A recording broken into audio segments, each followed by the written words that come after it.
जैसा कि आपको पता है कि नारद जी ब्रह्मा के मनस पुत्र थे, उनके माइंड की क्रिएशन जो कि उन्होंने अपनी रची सृष्टि की वृद्धि के लिए बनाई थी। पर नारद जी को गृहस्थ जीवन में कोई भी इंटरेस्ट नहीं था, तो ब्रह्मा जी उनको बार बार परेशान करते रहते होंगे और नारद जी टाल रहे थे। तो उन्होंने एक दिन सोचा कि मैं इसको फुल एंड फाइनल कर देता हूँ अपने पापा से बात करके। वो गए, उन्होंने बोला कि मुझे गृहस्थ जीवन में कोई भी इंटरेस्ट नहीं है।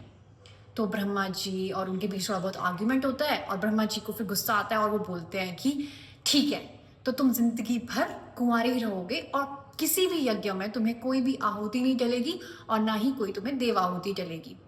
तो ब्रह्मा जी की इन बातों से नारद जी को भी गुस्सा आता है और वो अपना माइंड चेंज करने से रहे, तो वो भी बोलते हैं कि आपने तो मुझे श्राप दे दिया, तो मैं भी आपको श्राप देता हूँ कि आपको भी किसी भी यज्ञ में कोई भी आहुति नहीं डलेगी।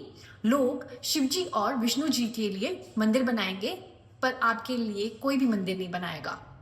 लोगों को आपसे कोई भी लेना देना नहीं होगा, जबकि आप ही इस सृष्टि के निर्माता हो।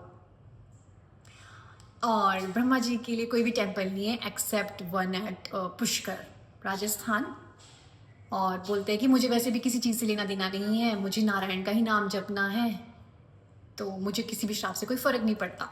तो ऐसे ही जैसे उनके दूसरे पुत्र है प्रजापति, तो उनके लिए हर यज्ञ में आहुति डलती है ओम प्रजापति नमः करके।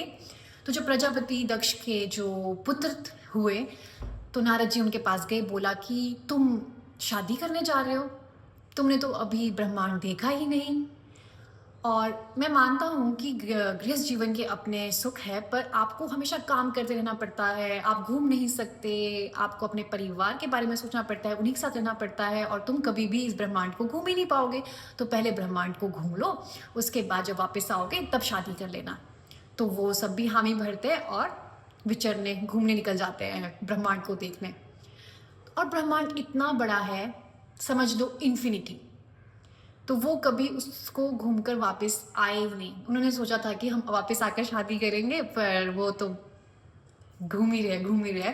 तो प्रजापति को आया गुस्सा, उन्होंने बोला कि तुम खुद तो शादी करनी नहीं है और मेरे बच्चों को भी तुमने बहला फुसला कर घुमाने लगा दिया, तो मैं तुम्हें श्राप देता हूँ कि तुम, क्योंकि प्रजापति का काम ही श्राप देना था, कि तुम भी हमेशा जीवन भर विचरते ही रहोगे।